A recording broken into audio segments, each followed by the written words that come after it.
porridge maker, John Twaddle.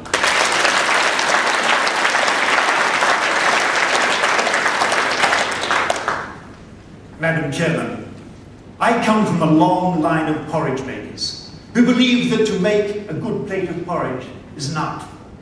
It takes time, it takes patience. First you must leave the porridge soaking overnight so the flakes become soft and swollen.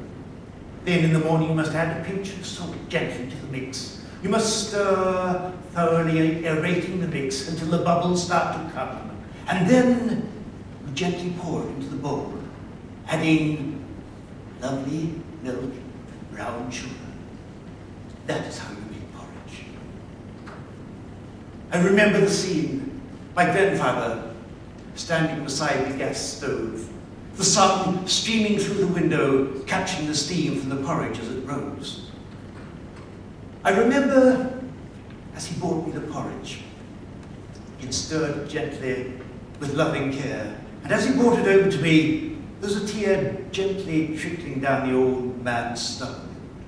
And it seemed a poignant memory that I carried with me for most of my life. He died 3 months later, and that was my last memory of him. But my grandfather wasn't only a porridge maker. He was a bricklayer by profession. He'd come out from England carrying only the tools of his trade. He was a craftsman who believed that his own work had a high standard of perfection. He was a labourer, but he was a highly skilled labourer who took an absolute pride in his work. He built houses, he built hostels, he built homes, he built halls, but he also built churches.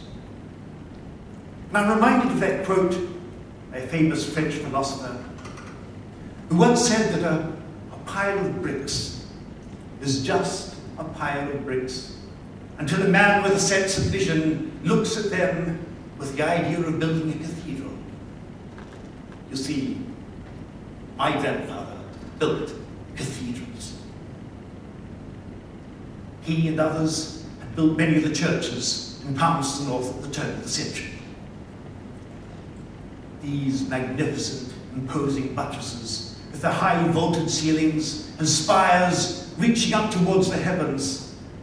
My grandfather and others built those churches, brick by brick, layer by layer, level by level. They built their dreams. And the question was once asked to me, how do you live your dream? And like my grandfather, the answer has to be that you live your dream by building it a brick at a time. It takes time. It takes assiduous effort. It takes planning. It takes a degree of courage to actually plan the work that you have to put into building that brick. If you think of the quote from Rudyard Kipling, it's a great poem. If you can dream and not make dreams your master, if you can think and not make thoughts your aim, if you can meet with triumph and disaster and treat those two impostors just the same. The essence of those lines is that you must do more than act. You must do more than dream. You must have a fervent passion that you can build a cathedral. Groucho Marx was once asked, how do you eat an elephant? And his answer was, you must do it one mouthful at a time. It's like the bee building the honeycomb. You can build your cathedral by doing it a brick at a time. I once knew a young man who had a dream. He had a dream. He'd been a rower at a national level title. He competed and flame flickered that one day he could win an Olympic medal. Over his time at secondary school, he won several national titles and got selected to go to a national selection camp, where he was told by the national selector, son, you are too small to be a rower. You will never make it. The flame flickered, but it did not die. Deep within him, he knew he had a dream that he could succeed. row by row, training session by training session, performance by performance, he etched a performance. The selectors could only choose him for a place in the Olympic team to go to Athens. He and his partner rode a meritorious race to come forth in the men's cockless pair. By 1/400th of a second, he missed the medal.